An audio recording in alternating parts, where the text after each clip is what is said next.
حضرت ابو بکر صدیق کے بارے میں یہ دو روایتیں، اس کو بھولنا نہیں آپ نے. قربان جاؤں، نبی پاک علیہ السلام نے فرمایا میں نے جس کے سامنے بھی دین پیش کیا اس نے تردد کیا، دلیل مانگی. محبوب کو دلیل کی کمی تو نہیں، حضور تو خود سراپا دلیل ہے. یا ایھا الناس قد جاءکم برہان من ربکم، اے لوگو یہ نبی پاک تمہارے پاس اللہ کی برہان ہے، یہ دلیل بن کے آئے. سرکار کو دلیل کی کوئی پریشانی نہیں ہے، جس کے سامنے دین پیش کیا اس نے دلیل مانگی.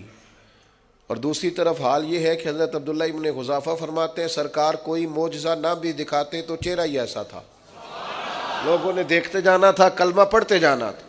کریم فرماتے ہیں جس کے سامنے بھی دین پیش کیا اس نے دلیل مانگی.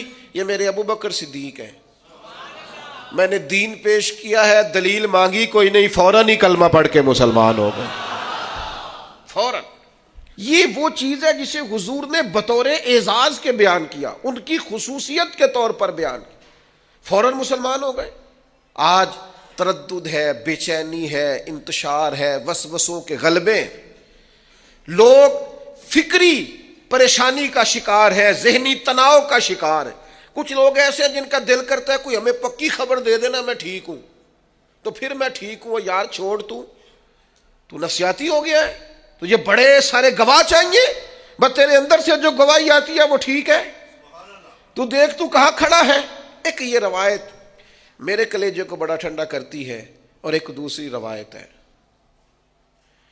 موٹر سائیکل اپنی بندے کی لگ جائے نا کبھی تو پریشانی کوئی نہیں ہوتی، اگر کسی کی اس سے لگ جائے تو اپنے پیسے گم ہو جائیں تو کوئی پریشانی، لیکن اگر کسی کی امانت رکھی ہو، بڑا پیارا آدمی بھی ہو، بلکہ یوں سمجھ لیں گھر والوں کے بھی پیسے ہو نا، ابا جی نے بھی پکڑائے ہوں، وہ بھی گم ہو جائیں تو بندہ پریشان ہوتا ہے. قریبی آدمی جتنا مرضی، ماں باپ کی حد تک بھی قربان جائیں.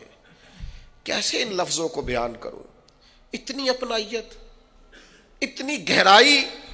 میں قربان جاؤں اس شان غلامی پر کہ غلام ناز کریں گے ساری زندگی آقا کے اس فرمان پر.